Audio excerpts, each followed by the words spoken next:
Okay, good morning. So today we are going to see amplitude modulation. So before start the amplitude modulation, so we have to see the sketch how the diagram shown in amplitude modulation. So amplitude modulation, see that's a input waveform modulating signal. So this is sine waveform, natural waveform, and then carrier signal. So high frequency signal is a carrier signal. So the signal might be like this. Okay. Then modulated signal. That's a result of amplitude modulation. That means there is a input signal that is modulating signal or baseband signal, and carrier signal that is high frequency signal, and modulated that's output of these two. Here we know that there is a carrier signal that is used for carrying the input signal. This is mainly used for avoid the noise, and mainly we have to protect the input signal. This will be sent to input of the receiver signal. Okay. For example, everyone having to take lunch box. So the lunch box we just assume as a carrier, the food as a input. So food does not affect from any other surrounding, so we just take the food by carrier. So after, if you going to take, if you want to take the food, you have to take the food from carrier and you are eating. So similarly, if you want to use the input signal, then you have to get it from carrier. That is called as demodulation. So modulation means you have to add with the carrier, that is modulation. If you want to input signal alone, you have to remove the carrier from in that modulated output, that is modulated signal. So that is called as demodulation. So here AM modulation, frequency modulation, and digital modulation. So these are the techniques they are used for modulating the input signal.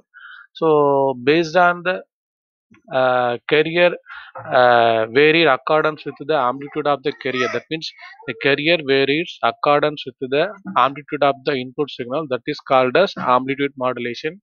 If the carrier varied accordance with the frequency of the uh, input signal, then the signal we can call as a frequency modulation. In digital, we know that it's a zeros and ones. That is we will see later. So now we are going to see only amplitude modulation. So modulation, yeah, just now we discussed about what is modulation. I already said for we have to avoid the noise addition. You know that from the channel, through the channel, the noise is occur to the so what we are sending from transmitter to receiver. So that channel affected by noise. So if the noise is ordered, what will be happen? The channel getting faded. That means the channel will be, it is not a correct form. So avoiding the noise, we are used to do used to the technique as modulation technique. So modulation technique, we know that it's a parameter of the carrier signal, that is accordance with the, it will be change the accordance with the input signal. The input signal we can call as a modulating signal. Okay.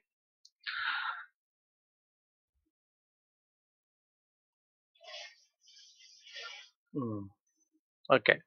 Then message modulating signal. Yeah, that is we already know. So the message signal, that input signal, we can call as a modulating signal. That is just now we discussed. So that's the thing again shown in the paragraph. And carrier signal, it's a frequency, high frequency signal. That carrier signal contain no information.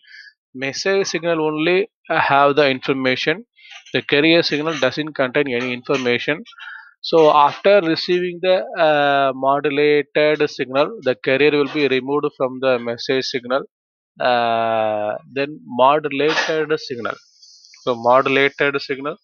So modulated signal, it's a combination of carrier, that means carrier signal, and then modulating signal. It's a combination of two signal that is called as modulated signal. That's the output of modulation. So what's the advantage of modulation?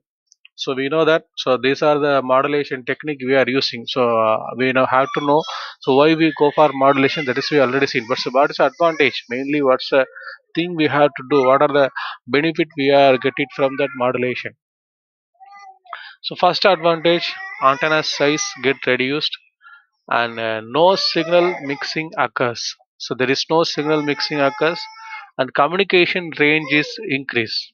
Yeah, actually you know that there's a antenna height is reduced, because if we are not using the modulation technique, the antenna height is you have to fix it as a kilometer. Okay, that much of height we needed to fix the antenna. But now we don't want to fix that much of height. We just fix it. You are seeing what is the antenna is now. So that is the height is enough. So no signal mixing occurs. Yeah, we have to covered by carrier signal. So there is no extra signal, or there is no noise signal occurred in that transmitting signal from transmitter to receiver. Then communication ranges increases. Yeah, so the transmitting from one point to another point, the range is increased because of here covered the signal. The signal get, it is not faded by any other extra noises or extra signal. So the communication range is automatically increases. Then multiplexing of signals occur. Yeah, what is multiplexing? So one, the many to one, that is multiplexing. Many to one means demultiplexing. So multiplexing of signals occur, then adjustments in the bandwidth is allowed. Yeah, here we can adjust the bandwidth based on the application required. So the adjustments also it is available in modulation technique, and the quality is in receiver side it is maximum. Without uh, modulation technique it is less. That means if you're going to use a modulation technique, the quality is improved in receiver side. Okay, these are the advantages we got for modulation technique.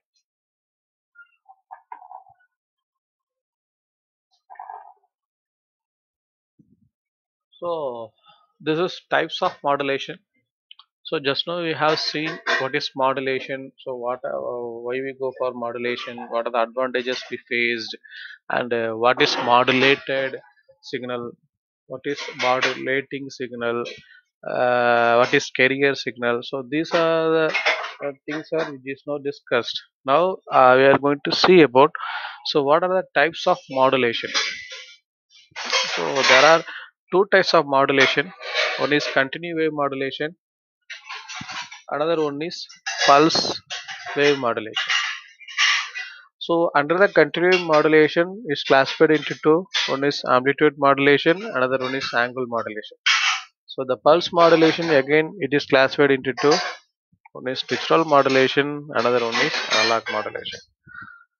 So that continue wave modulation again, that it is splitted into two, that that under that amplitude and angle modulation, that angle modulation again it has classified into two: frequency modulation and phase modulation. Similarly, the digital modulation have the follow the classification: pulse code modulation and delta modulation. Then analog modulation have the classification of three: pulse amplitude modulation, pulse width modulation, and pulse position modulation. So this is the types of modulation. So in our communication theory, so the first unit name is amplitude modulation. So that's topic comes under continuous wave modulation, and second unit angle modulation. So that is comes under continuous wave modulation. That's a second classification. So that is a second unit. So under the angle modulation, we have to see frequency modulation and phase modulation. Okay. Uh, then third unit is random process, and then fourth noise characteristics, and fifth one is that is a PAM, PWM, PPM. So these are the technique we have seen in fifth unit. Okay. So these are the types of modulation we have seen. Okay. So next topic we will see in next video. Thank you.